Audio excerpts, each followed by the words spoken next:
Добро пожаловать в мой канал.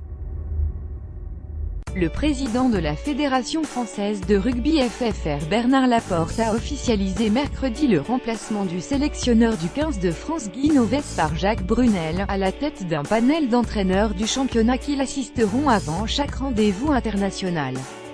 De 2007 à 2011, Jacques Brunel était le manager de l'USAP qui l'a conduit jusqu'au titre en 2009. Le très maigre suspense a été levé. Bernard Laporte a officialisé mercredi le remplacement du sélectionneur du 15 de France Guy Novès par Jacques Brunel, à la tête d'un panel d'entraîneurs du championnat qui l'assisteront avant chaque rendez-vous international, un format inédit censé remettre les Bleus sur le chemin de la victoire.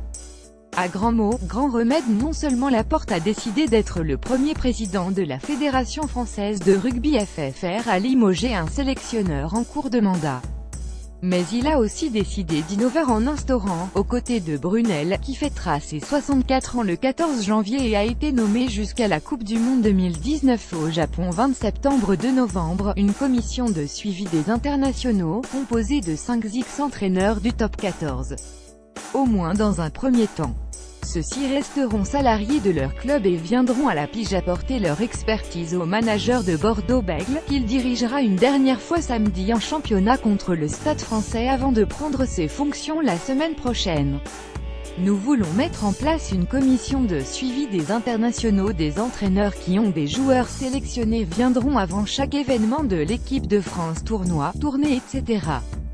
Car les clubs et l'équipe de France ne peuvent plus être chacun de leur côté, à développer Laporte, lors d'un point presse dans un hôtel parisien en présence de médias choisis. Ils auront des réunions techniques. Que fait-on de l'équipe de France? Comment on joue? On ne veut plus qu'il y ait là le staff, et là les clubs, et au milieu le joueur, a-t-il ajouté.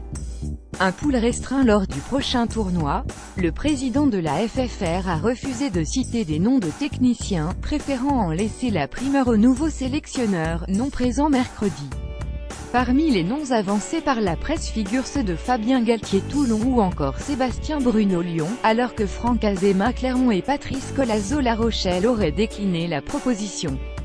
Ceux que je connais sont d'accord, a répondu Laporte. Beaucoup sont intéressés, mais le tournoi pose problème, a-t-il ajouté. Le tournoi des 6 nations débute en effet le 3 février, et le premier rassemblement des Bleus est prévu le 21 janvier. Aussi faut-il éventuellement envisager, pour cette première échéance, un pool restreint. Et à moyen terme, certains de ces entraîneurs deviendraient adjoints de Brunel, qui composera ce panel comme bon lui semble, a assuré l'ancien sélectionneur des Bleus 20 millions 2007. Le Gersois en était son adjoint, chargé des avants, à partir de 2001, après avoir notamment été champion de France avec Perpignan 2009 et avant d'entraîner l'Italie 20 millions 112 016, puis donc club. C'est un fédérateur, un passionné des hommes et du rugby. C'est sa grande force. Il est capable d'endosser cette responsabilité qui n'est pas simple. Il a les épaules et expérience à juger Laporte.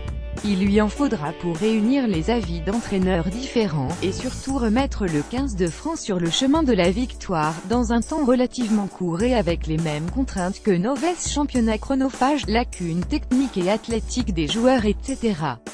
Choisi par le prédécesseur de Laporte, Pierre Camus, Novès avait pris ses fonctions sur les cendres de la déroute en quart de finale de la Coupe du Monde face à la Nouvelle-Zélande 1362 sans parvenir à redresser la barre entraîneur le plus titré du rugby français. À la tête du Stade Toulousain dit championnat de 4 Coupes d'Europe, il affichait le pire bilan pour un sélectionneur à mi-mandat, avec 14 défaites et un nul pour 7 succès en 22 rencontres, dont 21 test matches.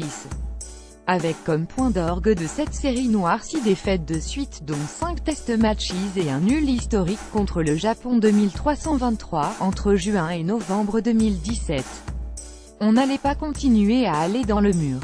Il fallait se remettre autour de la table et trouver des solutions nouvelles, a estimé Laporte. Car une équipe de France qui ne gagne pas, c'est une fédération et un sport qui meurt.